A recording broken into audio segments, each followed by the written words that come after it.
In the winter of 1692, an inexplicable dread descended upon the small Puritan settlement of Salem Village.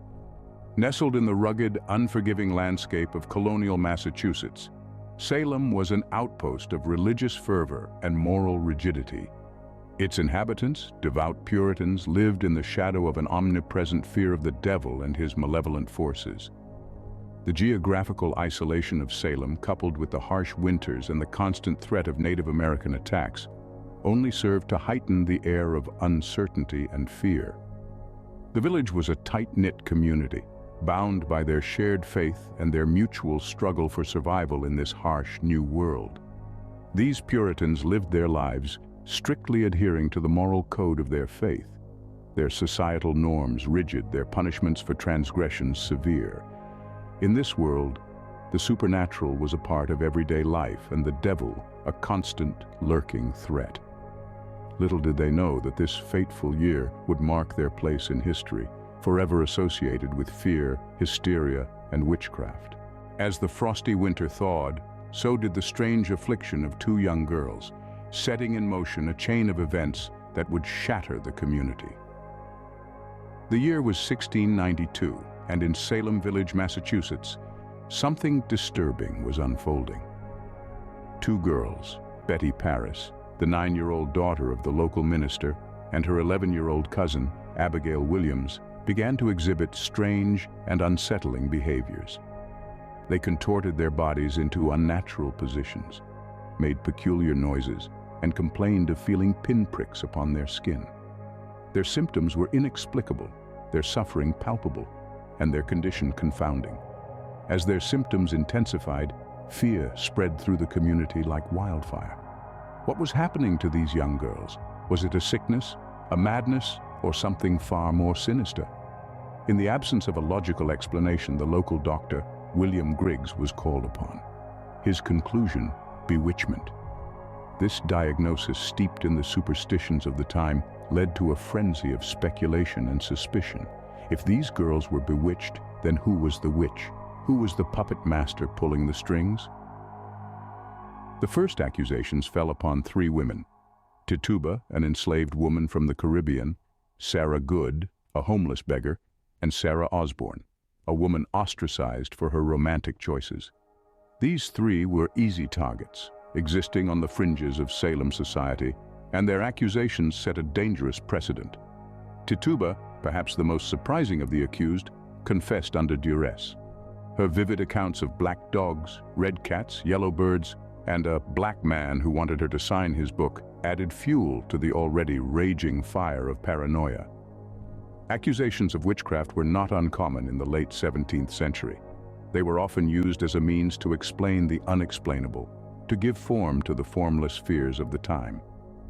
But what was about to unfold in the small, isolated community of Salem Village was anything but ordinary.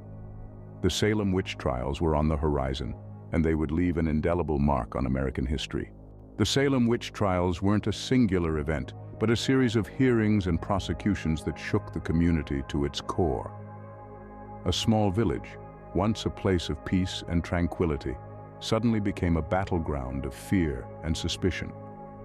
As accusations of witchcraft spread like wildfire, the trials were set to begin. The establishment of the Court of Oyer and Terminer marked the beginning of the trials. The court was comprised of a panel of judges assigned to hear and determine the fate of the accused. The village was gripped with anticipation and dread as the first of the accused were brought to trial. In these trials, an unusual form of evidence was accepted: spectral evidence. This was testimony based on dreams and visions, where the accusers would claim to see the specter of the accused afflicting them. It was a controversial form of evidence, as it was subjective and based solely on the experiences and claims of the accusers. Despite its questionable validity, it played a crucial role in the conviction of many. While the use of spectral evidence was contentious, it was during these trials that it gained prominence. In a time when science was still in its infancy and superstition held sway, spectral evidence was seen by many as a legitimate means of proving guilt. However, not everyone was in favor of this. There were those who questioned the use of spectral evidence, arguing that it was unreliable and could easily be manipulated. These voices of dissent, though few, were a testament to the growing unease within the community. Yet, despite the controversy, the trials continued. New accusations were made, more people were brought to trial, and the cycle of fear and suspicion continued to spiral. The village of Salem was in the grip of a hysteria that seemed unstoppable. In a climate of fear and suspicion, the trials raged on, claiming more victims. The trials were more than just a series of hearings and prosecutions. They were a reflection of the fear, superstition, and uncertainty that gripped a small village, forever marking it in the annals of history. By the summer of 1692, the witch hunt had reached fever pitch. No one was safe from accusations, not even those in positions of power. A shroud of paranoia had cloaked the town of Salem, turning neighbors against each other and making enemies of friends. The trials, initially targeting those on the fringes of society, began to ensnare individuals from all walks of life. The number of accusations skyrocketed, with over 200 people ultimately implicated in the witchcraft hysteria. This marked a chilling escalation from the initial cases, demonstrating that no one was above suspicion. And among these cases, some stood out for their prominence and the shock they induced in the community. One such case was that of George Burroughs, the former minister of Salem village. A man of God, accused of consorting with the devil, was a terrifying paradox that shook the very foundations of the community's belief system. Burroughs was accused of bewitching several young girls and even of leading a covenant of witches. His execution, following his conviction, further stoked the fires of hysteria. The trials became a frenzy of finger-pointing and wild accusations. Everyday activities were now scrutinized for signs of witchcraft. A misplaced word, an odd gesture, even a simple act of kindness could be construed as proof of diabolical alliances. It was a time when fear overrode reason and panic clouded judgment. The community, once united and close-knit, was now fractured and filled with suspicion. Trust had become a scarce commodity, replaced by dread and uncertainty.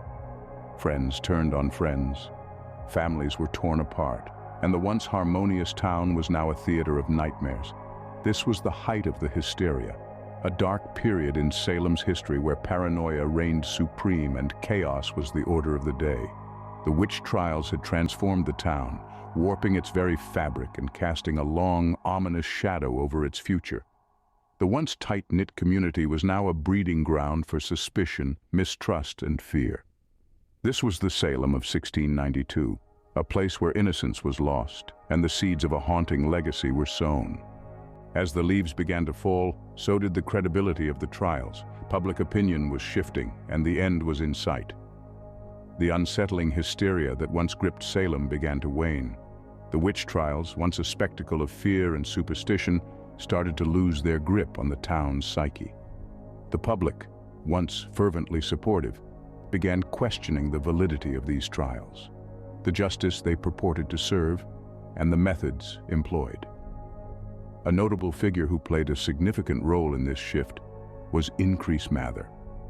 Mather was a Puritan minister, an influential scholar, and a pivotal force in the eventual disbandment of the trials.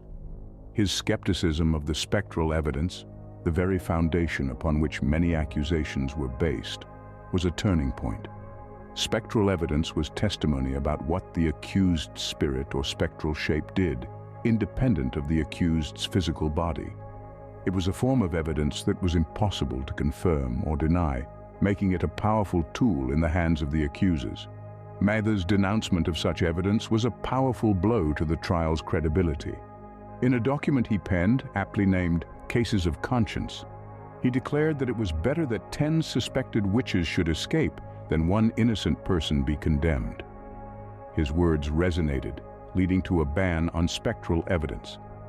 This was a significant moment, marking the beginning of the end for the witch trials. Suddenly, the cases against the accused started to crumble.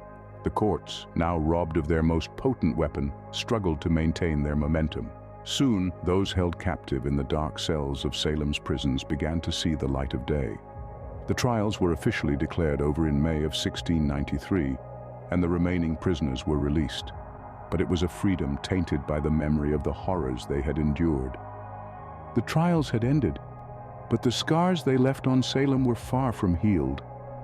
In the wake of the trials, Salem was a community in tatters, grappling with the guilt and horror of what had transpired. The aftermath was a time of reflection and repentance, a period marked by a collective mourning and soul-searching. The trials had left a deep scar on the community.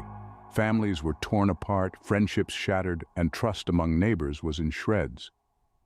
The once thriving Salem was now a town haunted by the specter of its own deeds. The trials had not only claimed lives, but also the spirit of the community. But with time came the need for reconciliation and healing. In the years following the trials, the community endeavored to make amends. The apologies began to emerge, first as a trickle and then as a flood. The accused and their families received heartfelt apologies from their accusers, the judges, and even the jury members. These apologies were not just expressions of regret, they were also acknowledgments of the grave injustices that had been committed. The apologies, however, were not the only steps taken towards reconciliation. In 1697, a day of fasting and soul-searching was established. This was not simply a day of abstaining from food, but a day dedicated to introspection, to understanding the errors of the past, and to seeking forgiveness from those wronged. It was a day for the community to come together, to share in their collective guilt, and to begin the long journey towards healing. The trials had shaken the very foundations of Salem. The aftermath witnessed a community grappling with guilt, seeking forgiveness, and striving for reconciliation. It was a time of deep reflection and repentance. And as the apologies flowed and the day of fasting was observed, Salem began to heal, slowly but surely. The Salem witch trials were over, but their legacy was only beginning. And this legacy was not just about the trials themselves, but also about the aftermath, about the community's struggle to come to terms with its own actions, and about its journey towards healing and reconciliation. More than 3 centuries later, the Salem witch trials serve as a stark reminder of the dangers of fear, hysteria, and a disregard for due process. The trials of Salem, a series of events wrapped in the cloak of superstitious dread and judicial oversight, have left an indelible mark on American society. The echoes of the past continue to reverberate through the corridors of time, reminding us of the atrocities committed in the name of fear and ignorance. The long-term impact of these trials is profound. They have shaped the discourse on justice, due process, and the rule of law in America. They have served as a chilling testament to the potential fallout when fear supersedes reason and hysteria trumps justice. The trials have underscored the importance of maintaining a fair and impartial legal system, one that upholds the presumption of innocence and the right to a fair trial. Salem, once a quiet settlement, has now become synonymous with witch trials. It's a place where the thin veil between the natural and supernatural was purportedly pierced, leading to one of the most disturbing chapters in American history. The name Salem now stands as a stark symbol of the perils of mass hysteria and the dangers of a justice system swayed by public sentiment. But it's not all doom and gloom. The Salem witch trials also serve as a powerful lesson. They remind us of the importance of rational thinking in the face of unexplainable phenomena. They teach us the value of skepticism in confronting baseless accusations. And most importantly, they highlight the need for a just and fair judicial system that upholds the rights of the accused, regardless of the prevailing public sentiment. The legacy of Salem is a complex tapestry of fear, superstition, and a quest for justice. It's a story that continues to shape our understanding of our past and our approach to justice and fairness. The trials may be a dark chapter in our history, but they continue to shine a light on the importance of reason, fairness, and justice. The Salem witch trials, a grim episode of mass hysteria and injustice, have much to teach us, even today.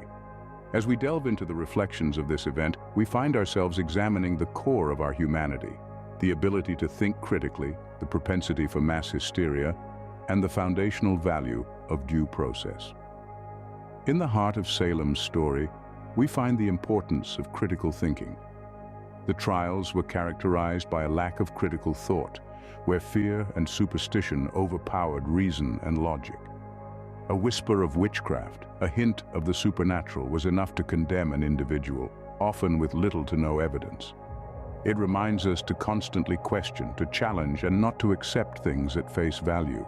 It encourages us to dig deeper, to seek truth and understanding, to not be swayed by fear or prejudice. But Salem also shows us the dangers of mass hysteria, a community gripped by fear, suspicion, and paranoia, where neighbor turned against neighbor, friend against friend. It's a chilling demonstration of how fear can spread, how it can consume and control, turning rational individuals into a frenzied mob. It's a stark reminder not to let fear dictate our actions, to be aware of the power of collective panic, and to always strive to keep our emotions in check. And perhaps most importantly, Salem underlines the value of due process. The accused were often presumed guilty, their fates sealed before they had a chance to defend themselves.